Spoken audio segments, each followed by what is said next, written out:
नमस्कार शिक्षक मित्र, आज आपण काल जी अक्षराची उजळणी घेतली तीच उजळणी आज आपण घेणार आहोत. मात्र ती उजळणी आपण आज विद्यार्थ्यांजवळून घेणार आहोत.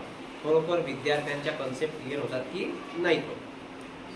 आणि अशाच प्रकारचं वाचन जर आपण आपल्या वर्गामध्ये घेतलं, अशाच प्रकारचे शब्द जर आपण निवडले, महत्त्वाची गोष्ट म्हणजे की अशाच प्रकारचे शब्द निवडण्यासाठी विद्यार्थ्यांना प्रवृत्त करायचं की ज्या शब्दामध्ये आपल्याला ए आणि ई दिसेल आणि मनात मात्र फक्त एकच अक्षर असेल, अशा प्रकारचे शब्द तुम्हाला शोधायचे आहेत आणि त्याचे उच्चार तुम्हाला तयार करायचे आहेत. तर विद्यार्थी निश्चितपणे ते शोधतील आणि एक त्यांना आनंद सुद्धा वाटेल आणि विद्यार्थी वाचनाकडे एक आनंदाची नजरेने पाहतील. त्यांचा वाचनाचा आनंद हा वाढत जाणार आहे. म्हणून या ठिकाणी आपल्याला आज आपण जी ॲक्टिव्हिटी घेणार आहोत, जी आपण काल जे आपण अक्षरांचे गट पाहत आहोत आणि त्या माध्यमातून विद्यार्थ्यांना त्या अक्षरांची ओळख सुद्धा होत आहे आणि त्यांचं दृढीकरण सुद्धा या ठिकाणी होत आहे. तर आज आपण विद्यार्थ्यांची जी उच्चार करण्याची पद्धती आहे किंवा त्यांना काय समजलं ते आज आपण प्रात्यक्षिकामधून पाहूया. अशाच प्रकारचं प्रात्यक्षिक जर आपण आपल्या वर्गात सुद्धा घेतलं तर निश्चितपणे विद्यार्थ्यांना वाचताना काही अडचणी जातात का याचं सुद्धा आपल्याला एक अंदाज येईल आणि त्यांना योग्य असं मार्गदर्शन करणं आपल्याला सोपं जाईल. तर या ठिकाणी माझ्या वर्गातील विद्यार्थिनी मी तुम्हाला या ठिकाणी शब्द वाचून दाखवणार आहे. धन्यवाद.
तर मित्र, आपल्या वर्गामध्ये विविध क्षमतेचे विद्यार्थी असतात.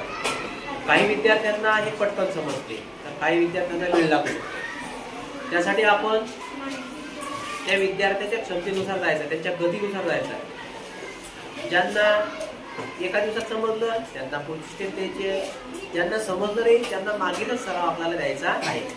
अशा प्रकारे जर आपण गेलो तर त्यांचं सुद्धा शिकणं आनंददायी होईल, त्यात काही शंका नाही.